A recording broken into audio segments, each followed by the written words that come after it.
جو عدالت میں بحث ہوئی اور اس کے بعد جو عدالت کی طرف سے سوالات آئے، یہ بالکل اب بات ظاہر ہے کہ اس سے حکومت نے کچھ رہنمائی لینے کی کوشش کی ہے، ان کی کچھ تعلیم ہوئی ہے اس میں کہ قانون کا تقاضا کیا ہے۔ اب جو غلطیاں یہ کرتے رہے ہیں ان کو انہوں نے ایک طرح سے ٹھیک کرنے کی کوشش کی ہے، لیکن ہماری گزارش ہوگی منڈے کو کہ یہ اب بے سود ہے ان کی جو اب کوشش ہے ٹھیک کرنے کی اپنی غلطیوں کو۔ یہ ٹرائل آج دن تک جس طرح چلی ہے یہ بالکل آئین اور قانون کے متصادم ہے، اور یہ ہماری گزارش ہوگی کہ اس تمام معاملے کو جو ہے تلف کیا جائے، اور قانون کے مطابق اگر انہوں نے کارروائی کرنی ہے، آئندہ آگے بڑھنا ہے تو ان کو اثر نو قدم اٹھانے پڑیں گے۔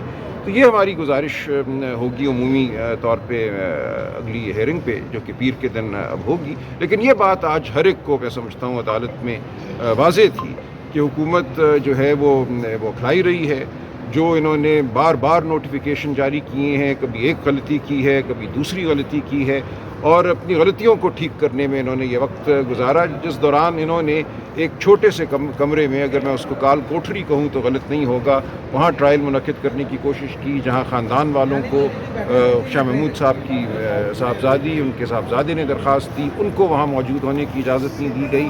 اس طرح ایک غار میں انصاف نہیں ہوتا۔ تو ہماری اس کارروائی کی وجہ سے یہ تو ہوا کہ ایک بڑا کمرہ وہاں پہ دے دیا گیا، لیکن میں جب خود گیا وہاں ملنے کے لیے تو مجھے داخلے میں 3 گھنٹے لگے۔ یہ کہنا کہ عام عوام کو بالکل وہاں رسائی ہے، یہ بالکل غلط بات ہے۔ جیل کے اندر آپ ایک ہال بھی اگر اس کے لیے متعین کرتے ہیں تو وہ اوپن ٹرائل نہیں ہے۔ ہم پوری بحث انشاءاللہ منڈے کو کریں گے۔ اچھا، اس میں شاہ محمود قریشی صاحب کا جو فیصلہ آیا گزشتہ روز، اس کا بھی آج حوالہ دیا گیا۔ جی ریلیونٹ تھا؟ کوئی ریلیونس اس کی اس طرح سے نہیں ہے کہ یہ ایک بڑا بینچ ہے، ڈی بی کا فیصلہ ظاہر ہے کہ موقر ہے، برتر ہے۔ ٹرائل کا جو سٹے ہے وہ جاری ہے، آج ہم نے استدعا کی، اس سٹے آرڈر کو بڑھا دیا گیا ہے اگلی تاریخ تک، اور اس دن حتمی فیصلہ ہوگا۔ آپ کیا نتیجہ آپ نکال رہے ہیں؟ کیسے دیکھا آپ نے اٹارنی جنرل کے ذریعے؟ دیکھیے، میں اٹارنی جنرل صاحب دوست ہیں ہمارے، وہ بات معقول ہی کرنے کی کوشش کرتے ہیں، لیکن جب وکیل کا مقدمہ معقول نہ ہو تو مشکل پیش آتی ہے۔ تو انشاءاللہ ہم پوری بحث کریں گے منڈے کو۔ عدالت کے بہت سے سوالات تھے جن کا میں سمجھتا ہوں جواب نہیں دیا گیا آج۔ یہ کہنا کہ عدالت کے اندر چونکہ وہاں پہ جگہ پہلے کم تھی، اب جگہ ذرا بڑی ہو گئی ہے، اس لیے اب لوگوں کو الاؤ کیا ہے، پہلے جگہ کی وجہ سے الاؤ نہیں کیا گیا، اوپن ٹرائل ہے یہ جیل کے اندر، آپ ان دلائل کو کیسے دیکھیں؟ نہیں، بالکل یہ قانون کے برعکس بات ہے۔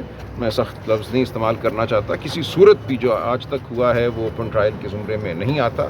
اوپن ٹرائل ایک بہت ہی ایک بڑا تصور ہے۔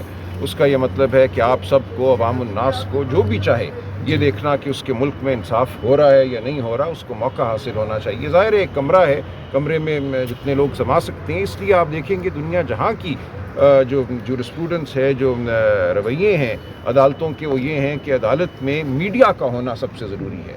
میڈیا کے بغیر کوئی ٹرائل جو ہے اس کو فیئر ٹرائل نہیں کہا جا سکتا، اس کو ایک اوپن ٹرائل نہیں کہا جا سکتا۔ اور یہ پوری بحث میں منڈے کو کروں گا کہ کلیدی کردار اس میں خاندان کے لوگوں کا ہونا تو ہے ضروری، عام شہریوں کا ہونا بھی ہے ضروری، لیکن میری نظر میں کلیدی کردار میڈیا کا ہے، آپ لوگوں کا ہے۔ آپ عوام کو بتاتے ہیں کہ کیا ہو رہا ہے، ورنہ بند کمروں میں بہت ظلم ہو سکتا ہے۔